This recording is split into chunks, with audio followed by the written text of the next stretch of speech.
हम तो आपको योगी समझ रहे थे, मॉन्क कौन लिख दिया आपको? एक किताब का 2 के पैराग्राफ पढ़ना चाहता हूं और मैं नेता सदन मैं अध्यक्ष जी आपसे कहूंगा कि मैं बांटना चाहता हूं सभी माननीय सदस्यों को ये किताब, क्योंकि समाजवाद हमें कभी कभी बताते हैं कि समाजवाद ये है, समाजवाद वो है। हालांकि हमारे नेता सदन तो जानते हैं समाजवाद के बारे में, और लोग नहीं जानते, इसलिए उन्होंने अपने लिए एक किताब बनवाई और छपवाई और उसमें फ्रंट पे लिखा the rise of socialist, saffron socialist.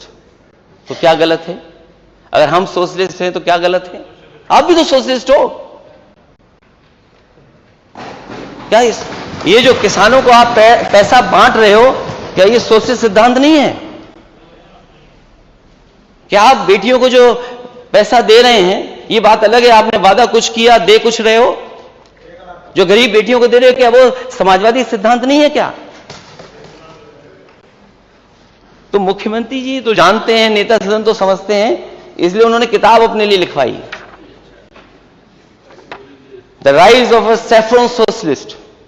अगर हम सोशलिस्ट नहीं समझ पा रहे कि सोशलिज्म क्या है, तो कम से कम हमारे विपक्षी लोग समझाएं, और अगर विपक्षी लोग नहीं समझते हैं तो कम से कम कॉन्स्टिट्यूशन की बुक पढ़ ले, प्रियम्बल में सोशलिस्ट वर्ड है।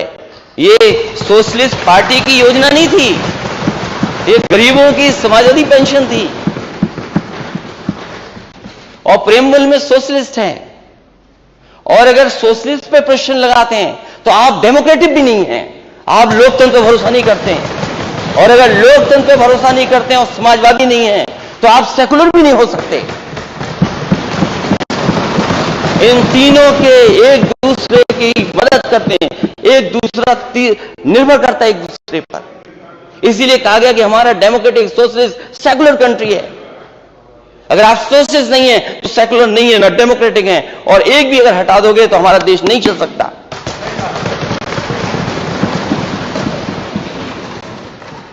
अध्यक्ष महोदय, कभी कभी शब्दों में इधर उधर बातें हो जाती हैं। एक और किताब लिखी थी, the monk who became chief minister. हम तो आपको योगी समझ रहे थे, मॉन्क कौन लिख दिया आपको?